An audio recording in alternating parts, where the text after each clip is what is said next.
Misteri Kamar Kos nomor 13 sebagai seorang mahasiswa yang merantau. Saya akhirnya menemukan kamar kos yang harganya paling terjangkau. Kamar itu berada di lantai 2, sebuah bangunan tua. Tepatnya kamar nomor ke-13 pemiliknya, seorang wanita parubaya yang ramah, memperingatkan saya bahwa kamar itu kadang terasa dingin. Tapi saya menganggapnya sebagai hal biasa, karena bangunan itu memang sudah sangat tua. Beberapa malam pertama saya lalui dengan normal, namun pada malam kelima, saat saya sedang belajar, saya mendengar suara aneh dari dalam kamar mandi. Suara itu seperti tetesan air yang jatuh, padahal keran sudah saya matikan.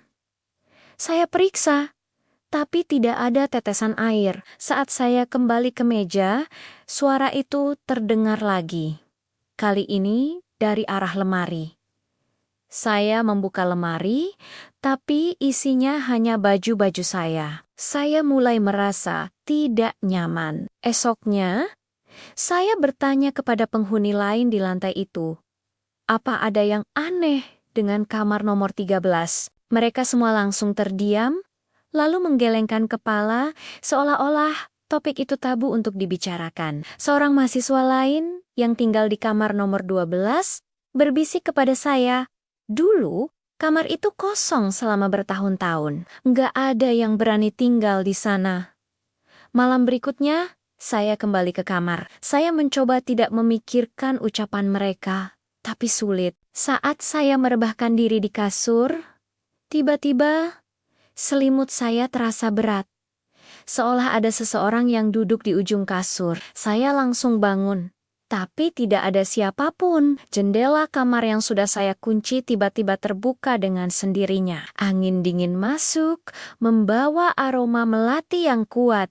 Saya panik, saya mengambil ponsel dan mencoba menghubungi teman-teman saya, tapi sinyal tiba-tiba hilang. Lampu di kamar mulai berkedip, dan suara detak jam dinding di ruang tamu terdengar sangat keras. Saya membeku saat melihat bayangan seorang wanita berambut panjang berdiri di sudut ruangan. Ia tidak bergerak, hanya diam di sana dengan punggung menghadap saya. Saya berani bersumpah, rambutnya menutupi seluruh tubuhnya hingga ke lantai. Saya bersembunyi di bawah meja. Saya bisa merasakan dingin yang menusuk. Suara detak jam berhenti, digantikan oleh suara langkah kaki yang menyeret di lantai. Suara itu semakin dekat dan berhenti tepat di samping meja saya. Saya bisa merasakan hawa dingin yang luar biasa. Saya menahan napas. Tiba-tiba, suara langkah kaki itu menjauh.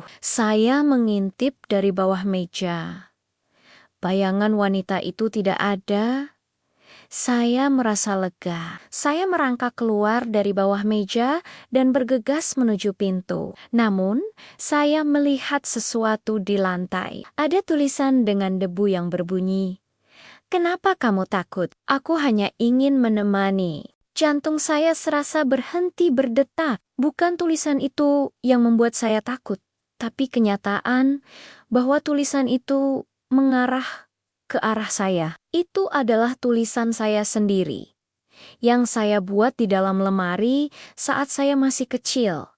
Ketika saya suka menuliskan pesan-pesan aneh, saya tidak pernah menyangka akan bertemu dengan pesan ini lagi di kamar kos yang tidak saya kenal. Sekarang, setiap malam, saya bisa merasakan kehadirannya. Dia tidak mengganggu, tapi hanya duduk di sudut ruangan, di ujung kasur, atau di depan pintu lemari. Dia adalah teman saya yang sudah lama saya lupakan. Saya tidak tahu siapa dia, tapi satu hal yang saya tahu, dia adalah bagian dari masa lalu saya, dan dia akan selalu menemani saya.